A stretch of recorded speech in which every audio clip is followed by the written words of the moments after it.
아, 주말에 수업도 들어야 하고 숙제도 해야 하는데 은지랑 놀고도 싶고 핸드폰 게임도 하고 싶고 해야 할 일이 많아도 너무 많아. 아들, 무슨 일이 있길래 그렇게 한숨일까? 엄마, 이것 보세요. 무엇부터 해야 할지 모르겠어요. 우리 아들이 엄청 바쁘구나. 그러면 일단 우선순위를 정해볼까? 우선순위요? 그게 어떻게 하는 건데요? 현준아, 이 그릇에 여기 있는 달걀과 콩과 쌀을 전부 담아볼래? 이 통에 다 담아요? 이 세 가지를 그 통에 다 담는 거야.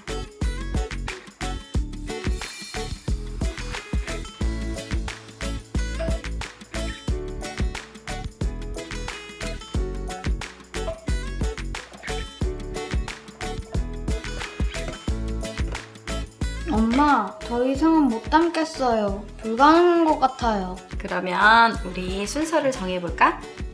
달걀은 제일 크니까 현준이가 생각하는 가장 중요한 일이고, 두 번째로 중요한 일은 콩, 마지막으로 중요한 일은 쌀이야. 이제 그릇에 가장 중요한 일부터 넣어볼까?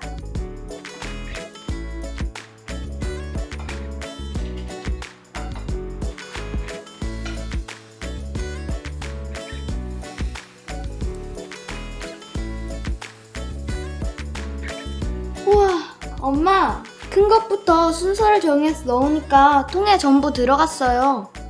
이게 우선순위를 정하는 거군요. 역시 우리 아들이야.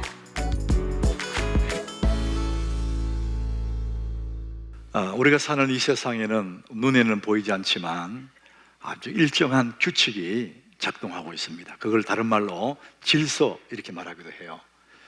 봄이 오고 여름이 오고 가을이 오고 겨울이 오는 이 질서가 무너지면 큰일 나잖아요.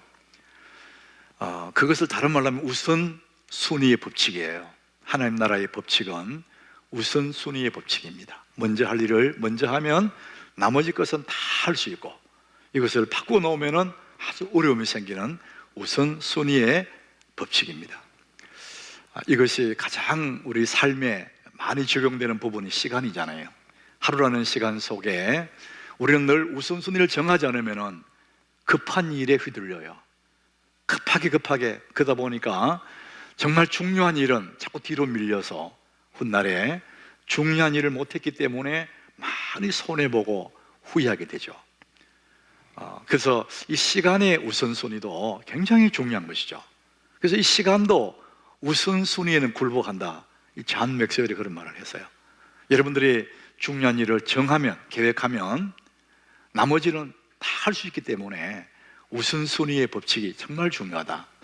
자, 우리는 이 우선순위라는 아주 짤막한 단어이지만 정말 중요한 규칙을 우리 한 달 동안 계속해서 함께 말씀을 나누었어요. 오늘 5번째 우선순위 주제 5번째입니다.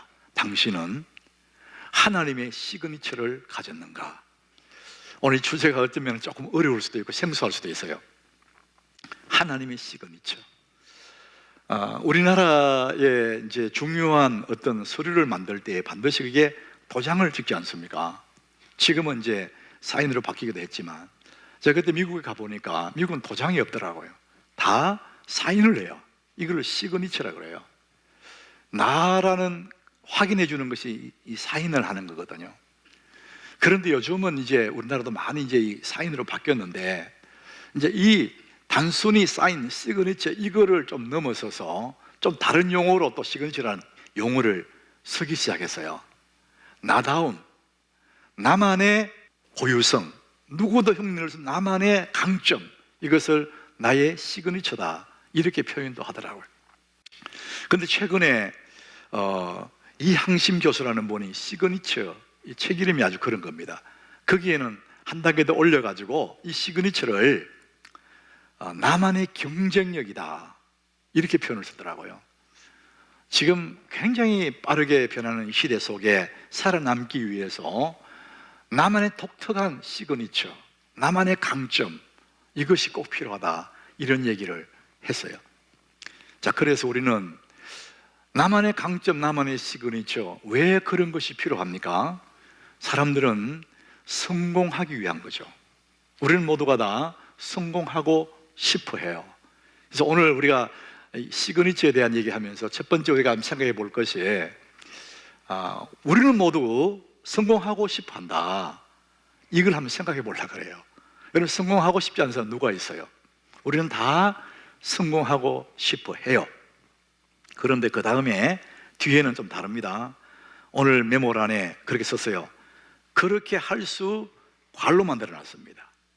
우리는 모두는 성공하고 싶지만 그렇게 할 수 있다, 이렇게 생각한 사람이 있고, 성공하고 싶지만 그렇게 할 수 없다, 있다와 없다를 여러분이 선택할 수 있는 거예요.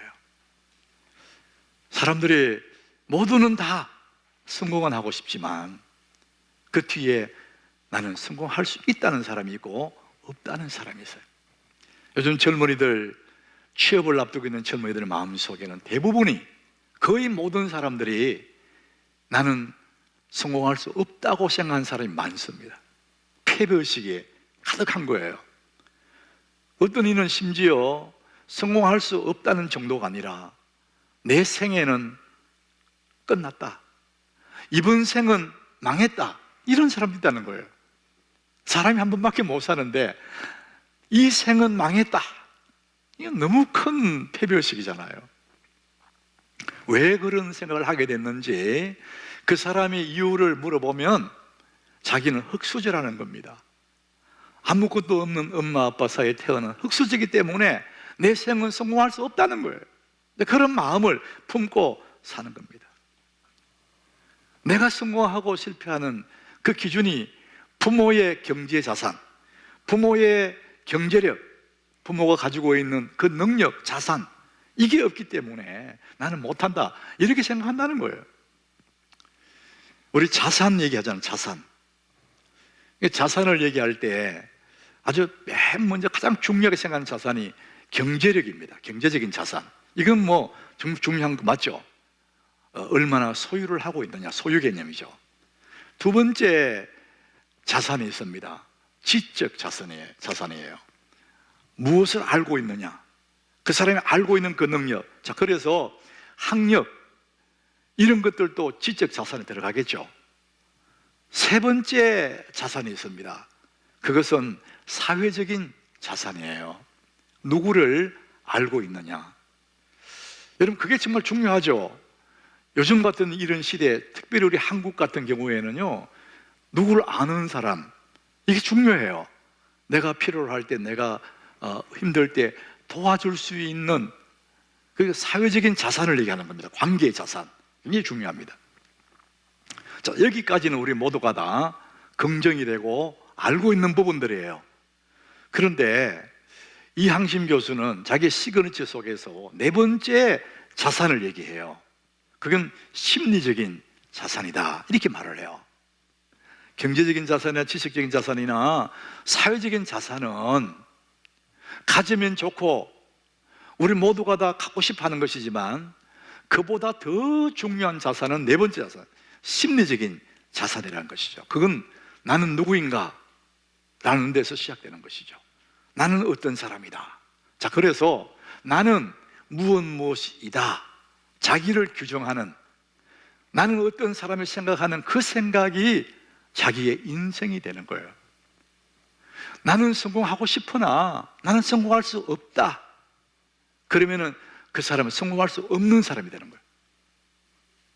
나는 성공하고 싶은데 나는 그래서 성공할 수 있다, 심리적인 자산이라는 거예요. 단순하지만 할 수 있다, 할 수 없다, 이건 엄청난 차이가 난다는 것입니다. 심리적인 자산. 우리 하나님께 교우들은요, 우리는 모두가 다 할 수 있다는 이런 자산을 갖기를 바랍니다.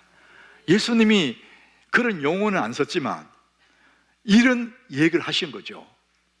할 수 있거든이 무슨 말이냐, 믿는 자에게는 능히 하지 못할 일이 없느니라. 다 할 수 있다는 거예요. 할 수 없다는 자산을 가지면 안 된다는 거예요.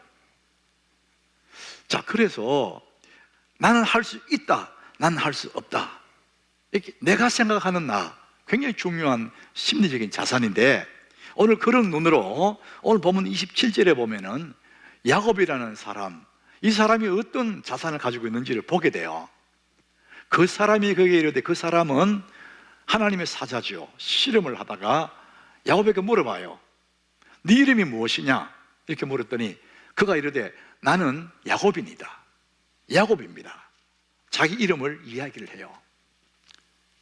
이름이라는 것은 자기의 존재를 대신 불러주는, 그러니까 자기의 존재의 대명사지 않습니까? 특별히 성경에 나온 이름들은 그 사람의 삶을 함축하는 이름이 있거든요.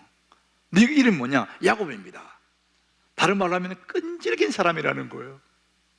나는 두 번째 아들로 차자로 태어났지만 나는 할 수 있습니다. 나는 어떻게 하든지 성공할 거야.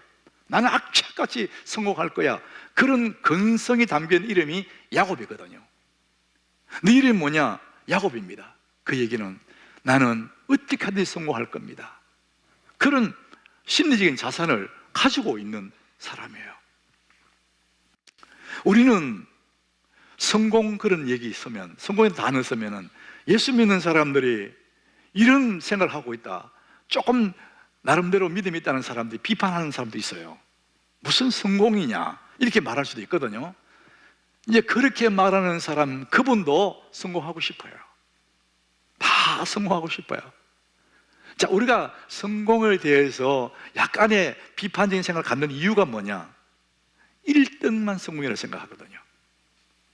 그래서 많은 실패들이 나오기 때문에 1등만 성공이라고 생각하기 때문에 성공이란 그 단어 자체를 안 좋아하는 거예요.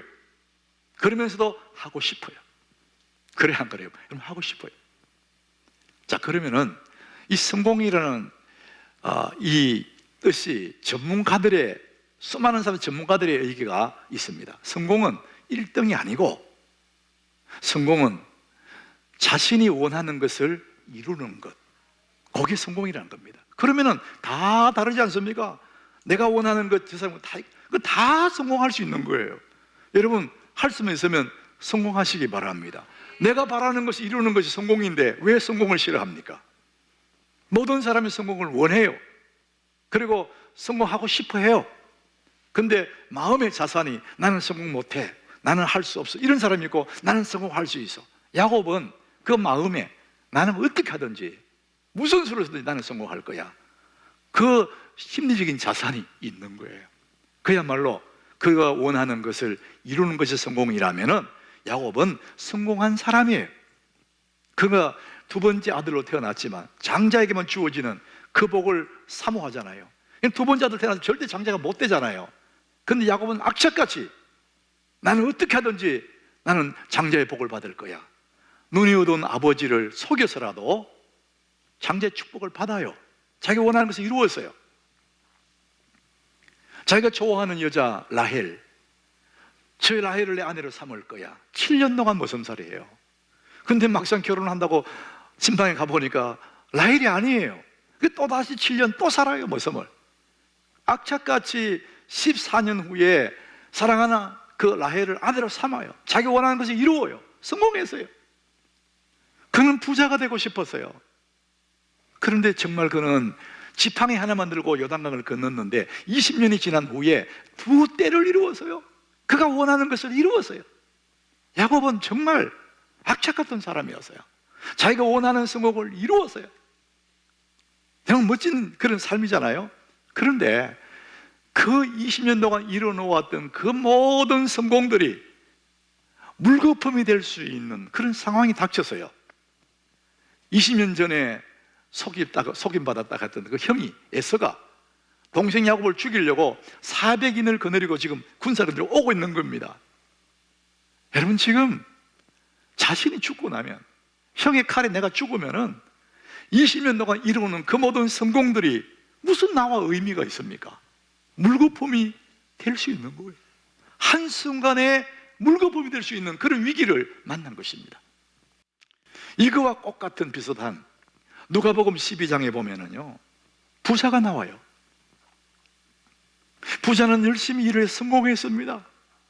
창고도 크게 짓고 엄청나게 쌓았습니다. 이제는 내가 편안하게 살아야 되겠다, 이렇게 마음먹는 그날 밤에, 너 오늘 밤 죽는 날인데 하나님이 이 어리석은 사람아, 오늘 밤에 네 영혼을 찾아가는 날인데 그러면 저 많은 것이 누구의 것이 되겠느냐, 이렇게 말씀하는 거예요.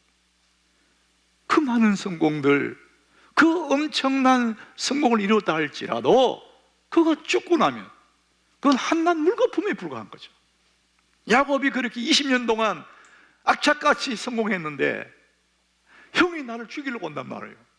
자칫하면은 아무것도 아닌 성공이 될 수가 있는 거예요.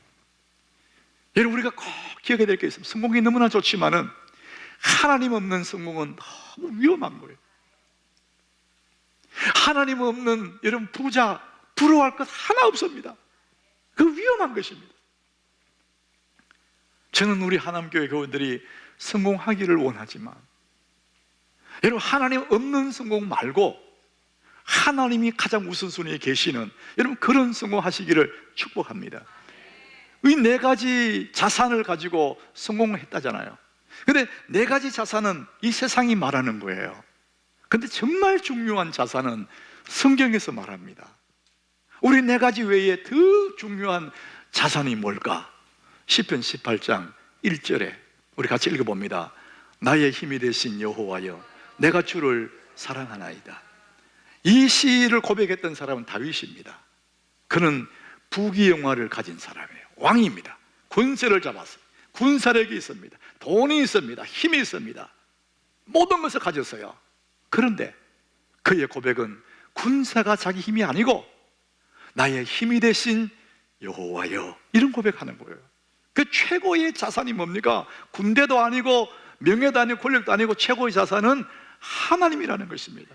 하나님이 우리 삶의 최고의 자산 중의 자산임을 믿으시기를 바랍니다. 그래서 다윗은 시적인 표현을 하잖아요. 주님 나의 반석이시고, 주님 나의 피할 바위시고, 구원의 뿌리시고, 하나님이 우리의 힘이고 하나님이 내 최고의 자산이라는 것이죠. 하나님 없는 성공은 한낱 물거품에 불과한 위험한 것이다. 자, 우리는 20년 동안 이루는 그 성공, 그건 또 참 아름답지만 하나님 없는 그 성공의 위험성을 우리 함께 나누었어요.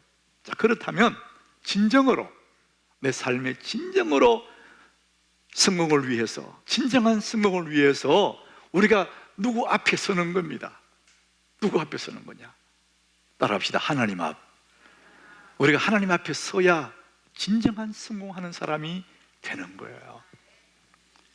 오늘 21절에 보니까 야곱이 그렇게 많은 성공을 이루었지만 형이 나를 죽이러 오고 있으니까 너무 불안해서 잠이 안 오는 거예요. 그래서 무리 가운데서 밤을 지내요. 걱정하고 두렵고, 이거 어떡하지? 이거 어떡하지? 그 무리 가운데서 밤을 지내는 거예요. 여러분, 걱정한다고, 염려한다고 문제가 해결되는 게 없는데 어쩔 수 없이 그 깊은 밤에 혼자서 얼마나 고뇌의 밤을 보내요. 그러다가 24절에 가보면은 야곱은 홀로 남았더니, 저산을 강 건너 보내고 종들도 다 보내고 가족들까지 다 보내고 야곱은 홀로 거기에 남았어요. 하나님 앞에 1대1로 만날 찬스를 만난 거죠. 홀로의 시간. 여러분, 여기에 야곱은 홀로 남았다 이렇게 표현했는데 여기에 굉장한 의미가 포함되어 있습니다. 우리가 살다 보면 가족들도 있는데, 내 옆에 사랑하는 사람도 있는데 없을 때는 혼자 같을 때가 있습니다. 세상에 나밖에 없구나. 홀로의 시간, 그럴 때가 있거든요. 여러분, 저는 멀쩡하잖아요. 겉으로 멀쩡한데 내 설계가 하나 없어요. 그래서 소위 말하는 설계 없는 놈입니다.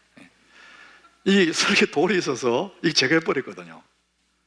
그래서 이제 이 설계 제가 수술하기 전날 병원에 입원을 하잖아요. 보통 수술하기 전날. 그래서 새벽에 수술하는데 밤에 병원에 누워있는데 잠이 안 오는 거예요. 야곱이 걱정하듯이 잠이 안 오는 거예요. 별 생각이 다 머리에서 돌아가고 전신 마취를 해야 되니까.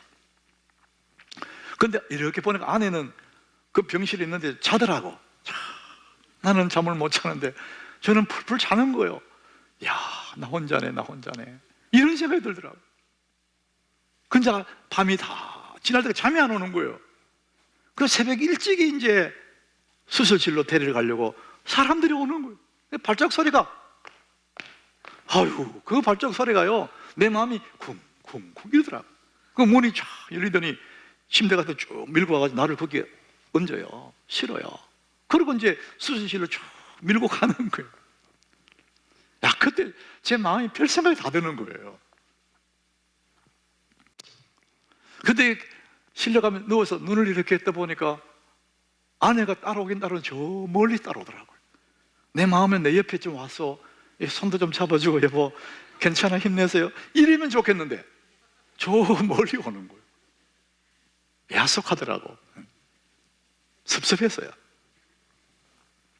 그리고 이제 수술실 앞에 가서 수술실 문이 쫙 열리고 나를 싹 밀고 들어갈 때 따라오던 아내가 거기에 탁 못 들어오잖아요. 딱 멈추는 거예요. 결국 나 혼자 수술대 침대 위에 혼자 이렇게 누워 있는 거예요. 아무도 없이 나 홀로. 여러분, 이런 경우가 아니라 할지라도 우리가 살다 보면요, 나 혼자 남는 그런 느낌이 많이 경험됩니다. 사람들이 막 나를 비난하고 나를 욕하고 오해할 때 혼자 같아. 막 코너에 몰리고 어떤 일이 막 몰려올 때 너무나 두렵고 세상에 나밖에 없는 그럴 때가 있거든요. 여러분, 이럴 때야말로, 홀로 남은 그때야말로 하나님을 경험할 절호의 찬스임을 믿으시길 바랍니다. 야곱은 지금 그 밤에 약복 강가에 홀로 남았습니다. 자, 그럴 때 거기에 하나님이 찾아오는 거예요. 24절에 보니까 야곱이 홀로 남았더니 어떤 사람이 찾아와요. 그 어떤 사람이 누구냐? 이 본문에서 그냥 어떤 사람이 했지만은 우리 28절 30절 가보면은요, 하나님이라 그래요. 하나님의 사자가 야곱을 찾아오는 겁니다. 우리가 힘겹고 외로울 때 나 혼자일 것 같은데도 여러분, 거기에는 하나님이 계심을 믿으시길 바랍니다. 하나님 찾아오시는 거예요. 야곱은 너무나 사모하는 그 마음으로 죽는지 사는지 모를 그런 기록이기 때문에 그 하나님을 꽉 잡은 거예요. 절대 안 놓는 거예요. 그러니까 이 성경에 보니까 날이 새도록 싫어하는, 밤이 지나고 아침이 오면 날이 셀 때까지 야곱은 딱 잡고 있는 거예요. 절대 안 놓는 거예요. 그래서 26절에 가보니까 날이 새라 나를 가게 하라 그랬더니 야곱이요, 당신이 내게 축복하지 아니하면은 가게 하지 않겠습니다. 나는 절대로 당신 놓을 수가 없습니다. 당신 놓으면 나는 죽어. 절체절명의 그런 마음으로 그 사자를 확 잡는 거예요. 죽느냐 사느냐, 그러니까 죽기 살기로 매달리는 거예요. 여러분, 응답받는 기도가 뭐 말 잘하고 뭐 아주 청산유수처럼 말하는 그게 아닙니다. 여러분, 응답받는 기도는 죽기 살기로 매달리는 거예요. 그게 응답받는 게, 야곱은 지금 죽기 살기로 하나님 붙잡고 있는 거예요. 김범진이라는 사람이 1250도씨 최고의 날을 만나라, 그런 책을 썼습니다. 2008년도가 그때 나온 책인데, 이 책에서 고려 청자 얘기를 해요. 세계에서 가장 빛깔이 고운 고려 청자가 어떻게 만들어지는지를 얘기하는 거예요. 지금은 뭐 과학이 발달을 어떨지는 모르고 지금까지도 하얀 것 같은데 약간 푸른 빛을 띠는 고려 청자, 세계 어느 나라에서도 만들 수 없었대요입니다. 고려와 송나라밖에 못 만들었대요. 이 고려 청자가 어떻게 만들어졌느냐, 우리가 쓰는 흔한 질그릇들, 이런 그릇들은요 800도 정도에서 다 만들어진대요. 가마도 필요 없대요. 그냥 노천에서도 만들 수 있는 거랍니다.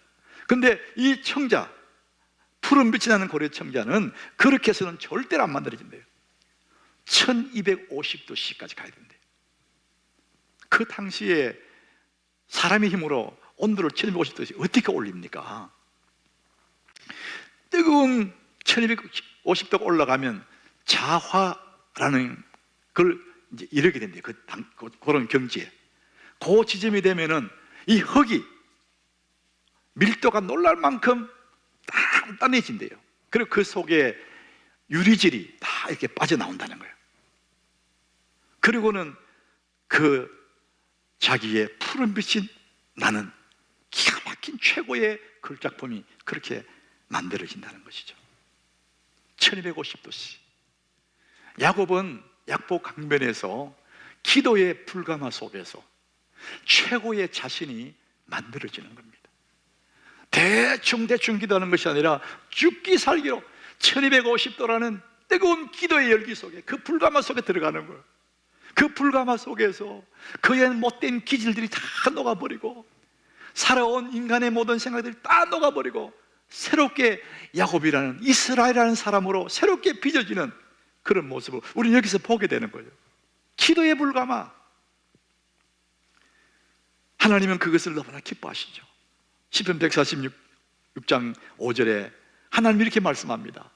야곱의 하나님을 자기 도움으로 삼으며. 여기서 야곱의 하나님은 어떤 하나님이에요? 죽기 살기로 붙잡고 매달리는 야곱의 하나님. 하나님은 그 야곱을 너무 좋아하시는 거예요. 그래서 야곱의 하나님으로 불리는 것을 하나님은 기뻐하시는 거예요. 그래서 이 시대에 사는 우리들에게 말씀합니다. 야곱의 하나님으로 자기 도움을 삼는 자는 복이 있다는 거예요. 여러분, 여러분의 인생에 야곱의 하나님이 여러분의 하나님이 되기를 바랍니다. 그게 복된 사람이라는 거예요. 자, 그러면은 야곱은 죽기 살기로 기도의 불가마 속에서 1250도씨에서 주님 붙잡았는데 여러분의 기도의 온도는 몇 도입니까? 내가 하나님 앞에 부르짖을 때에 그 기도의 온도는, 열기는 얼마냐 이거예요. 우리 기도의 온도를 높일 필요가 있습니다. 우리는 그 뜨거운 기도의 영광로 속에서 내 삶이 빚어지는 거니까요. 우리 하남교회가 하나님 은혜로 참 잘 왔습니다. 지금 이제 우리 지하 1층 교육관에 반 정도를 전체 리모델링을 해요. 그 입구에 중보기도실을 만들고 있습니다. 중보기도실은 너무 중요한 그런 이 교회 하나의 발전소 같은, 에너지의 원 같은 그런 곳인데 그동안에 그게 없었어요. 저는 늘 그걸 꿈꿨거든요. 우리 하남교회 이 에너지를 막 만들어내는 기도실, 중보기도실이 필요한데 그게 없어요. 그래서 늘 마음에 품고 있었는데 이번에 이제 그걸 만들게 되고 그 맨 안쪽에 넓은 당회실이 있었어요. 그거를 우리 이제 장로님들이 그걸 내놨어요. 이제 장로실 없다. 그걸 아이들에게 서게 만들고 기도실로 만들어서 이렇게 전체를 다시 배분해서 중보기도실을 만들었어요. 이제 거의 다 됐습니다. 거기에 모니터를 걸어놓고 실시간으로 기도 제목이 올라오고 기도 정보가 올라오고 우리는 그 기도의 제목을 가지고 정보를 가지고 하나님 앞에 기도하면서 기도의 향기를 올려드리는, 그럴 때 얼마나 교회가 따뜻해지고 이 초대교회 같은 교회 되지 않을까 그런 생각을 해봐요. 이번 우리 중고청년 집회가 화요일부터 우리 금요일까지 있었거든요. 매 시간마다 있었어요. 1100% 이 줌으로 수련을 했지만은 어느 때보다도 열기가 있었고 그 송출되는 그 영상이 너무 아름다웠어요.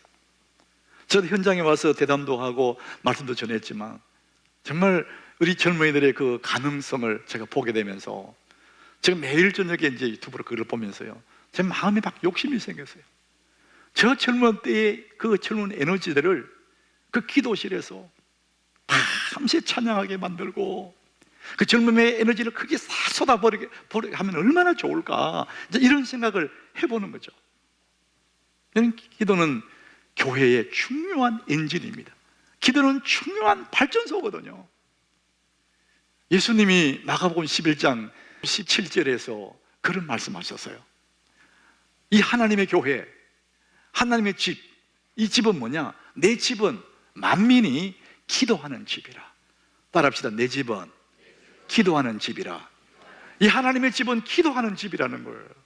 자, 우리가 이 기도 열기가 막 뜨거워지고 젊은이가 막 젊은 에너지를 하나님 앞에 쏟아놓고 기도 열기가 뜨거워질 때 저는 그런 상상을 해보는 거예요. 이 교회 앞을 지나가던 사람들이 얼마나 많이 지나다닙니까? 기도 에너지가 막 넘치고 하나님의 은혜가 가득한 이 예배당 앞으로 지나가다가 막 감동받고 문을 열고 들어오면은 막 가슴이 막 뜨끈뜨끈해지고 본당에 앉는 그 순간에 막 눈물이 막 쏟아지는 그날이 오게 될 줄로 믿습니다. 하나님의 은혜가 역사하면 그렇게 일어나는 거죠. 여러분, 기도라는 것은 그렇게 중요합니다. 나만의 시그니처. 우리가 살다 보면 얼마나 걱정거리, 근심거리 많겠어요. 밤에 잠이 안 오는 그런 근심, 걱정, 염려거리. 그런데 그런 염려를 내가 끌어안고 있으면 해결이 안 되는 거예요. 몇 밤을 새도 해결이 안 됩니다. 그러면 그것을 하나님께 맡기게 되면 내 기도가 이제 내가 기도로 그것을 하나님께 맡기게 되면 내 문제가 아니죠. 내가 염려하고 있을 때는 내 문제지만 하나님께 맡기면 이제는 하나님 문제가 되지 않습니까? 여러분, 이게 원리입니다. 베드로전서 5장 7절에 보니까 너의 염려를 다 주께 맡기라. 따라합시다. 너의 염려를 다 주께 맡기라. 내가 끌어안고 있으면 그냥 염려뿐이에요. 해결이 안 됩니다, 여러분. 그래서 그분에게 맡기면은요, 이제 내 문제가 아니에요. 하나님 문제로 옮겨가요. 여러분, 하나님에게 무슨 문제가 되겠습니까? 나는 할 수 있는 일이 별로 없지만은 하나님께는 아무 문제가 없습니다. 여러분, 모든 염려를 주께 맡기시기 바랍니다. 그게 기도하는 것입니다. 여러분, 감기라는 것은 사람들이 별로 겁을 안 내요. 건강한 사람은 일주일만 지나면 감기 떠나니까. 그런데 몸이 약한 사람들은 감기를 통해서 모든 병이 들어온대요. 자칫하면 폐렴이 되고 죽기도 하고. 그래서 사소하게 들어오지만 그것이 내 삶을 파괴시킬 수도 있다는 것이죠. 여러분, 영혼의 감기가 있습니다. 아무렇지도 않은 것 같은데 영혼의 감기 들면은 그걸 통해서 내 신앙이 무너질 수 있습니다. 영혼의 감기는 기도하지 않을 때 영혼의 감기 기운이 들어옵니다. 우리는 하나님을 붙잡고 살아야 되는데 하나님 놔버리면은 영혼의 감기기가 들어옵니다. 건강한 인생의 필수품은 기도입니다. 여러분이 건강한 인생으로 살고 싶거든 그 필수품이 뭐냐? 기도라는 것을 잊지 마시기 바랍니다. 세월은 우리의 몸에 흔적을 남겨요. 아무리 팽팽하던 꽃다운 청춘도 세월이 가면 우리 얼굴에 주름살이 남겨집니다. 세월이 가면 새카만 머리에 희끗희끗한 흰머리가 생기게 됩니다. 하나님과 함께했던 우리의 시간들, 믿음으로 살았던 나의 삶의 시간 여정 속에 하나님은 우리 삶의 흔적을 남길 거예요. 오늘 그래서 말씀의 제목이 당신은 하나님의 흔적, 하나님의 시그니처를 가졌는가? 30년 예수 믿었는데 50년 예수 믿었는데 흰머리는 늘고 주름은 늘어가는데 내 삶의 여정 속에 하나님의 흔적이 있을까? 성 프란시스코는 그의 일생에 우리가 보면 참 부러운 게 많이 있어요. 정말 예수님처럼 살고 싶어 했던 성 프란시스코. 그는 밤을 새워 기도하는데 딱 두 단어로 두 절로 기도한다는 거예요. 나의 하나님, 나의 전부시여. 그것만 계속 나의 하나님, 나의 전부시여. 이걸로 밤을 새운다는 거예요. 그 두 절로 그 하나님 은혜를 경험했다는 거예요. 하나님 앞에 서서 나의 하나님, 나의 전부시여. 그래서 그가 정말 성자처럼 그렇게 살았는 거죠. 그가 죽기 2년 전에는 그 기도를 하나 이렇게 바꿨대요. 하나님, 내가 죽기 전에 소원이 하나 있습니다. 우리 예수님이 십자가에 달렸던 그 희생, 십자가에 달렸던 그 고난을 내 몸에 갖기를 원합니다. 이런 기도를 한 거예요. 하나님이 그 기도를 들으시다는 거예요. 어느 날 몸이 막 불덩이처럼 열이 나고 막 온몸이 아프더니 손과 발과 옆구리에 예수님의 흔적, 창자 없고 못자 흔적이 생겼다는 거예요. 여러분은 어떤 하나님의 시그니처가 흔적이 내 속에 있습니까? 오늘 야곱은 다리를 쩔뚝쩔뚝 저는 그런 흔적이 남았어요. 오늘 31절에 보니까 이렇게 말합니다. 그가 분이엘을 지날 때 해가 돋았는데 그의 허벅다리로 말미암아 절었더라. 딱 보기에 하나님 사자가 다리를 쳐버렸거든요. 그러니까 쫄룩쫄룩 저는 겁니다. 흔적이 남았어요. 비록 다리는 절지만은 그가 지날 때에 분이엘을 지날 때, 그 분이엘은 하나님의 얼굴이거든요. 하나님 얼굴 앞에 지날 때 해가 더 희망이 올라오기 시작한 거예요. 그의 삶에 이제는 하나님 앞에 살아가는, 그래서 아침 해가 떠오르는 것 같은 늘 희망 속에 하나님 얼굴 앞에 살아가는 하나님의 흔적이 이 야곱에게 남아 있습니다. 갈라디아서 보면은 사도 바울에게도 예수의 흔적이 남았다 그래요. 이후로는 누구든지 나를 괴롭게 하지 말라. 내가 내 몸에 예수의 흔적을 지니고 있노라. 예수의 흔적, 바울에게서 예수의 흔적은 매를 많이 맞은 몸이 약해졌어요. 예수님 때문에 수많은 매를 맞았어. 예수님 때문에 잠 못 잔 날도 많고 너무 배가 고팠던 일이 많아. 그러니까 점점 몸이 약해진 거예요. 그 약해진 몸이 슬픔이 아니라 예수의 흔적이라고 너무 기뻐하는 거예요. 사랑하는 여러분, 여러분에게는 어떤 하나님의 흔적, 하나님의 시그니처가 있느냐고요. 우리가 손에 못자국 남길 필요도 없고 다리를 절어서도 안 되고 여러분 몸이 약했을 이유가 없습니다. 여러분 최고의 흔적, 최고의 시그니처는 뭐냐? 우리의 삶에 예수님의 인격이 내 속에 남아나는 것이죠. 예수님을 닮아가는 겁니다. 거칠었던 내 인생이, 표독스럽고 뾰족뾰족한 내 인생이 예수님을 닮아서 온유하고 겸손한 주님을 닮아가는, 이것이 최고의 흔적이지 않습니까? 여러분 그 사람 곁에 머물고 싶은 사람들이 많을 거예요. 너무너무 따뜻하고 뭔가 모르게 사람이 겸손하고 담백하니까 그 사람 옆에 머물고 싶은, 이것이 예수의 흔적이죠. 이분이 누군지는 모르지만 그분 곁에 다가가고 싶은 예수의 흔적을 가진 사람, 하나님의 시그니처를 가진 사람, 최고의 복이 아니겠어요? 여러분 성경이 이렇게 말합니다. 빌립보서 2장 5절에 너희 안에 이 마음을 품어라. 그리스도 예수의 마음이랍니다. 그 예수의 마음을 품고 있으면 주님 닮아가게 되죠. 점점 주님 닮아가게 되죠. 예수의 마음, 그 어떤 마음입니까? 마태복음 11장 29절에 예수님 말씀합니다. 나는 마음이 온유하고 겸손하니 내 멍에를 메고 내게 배우라.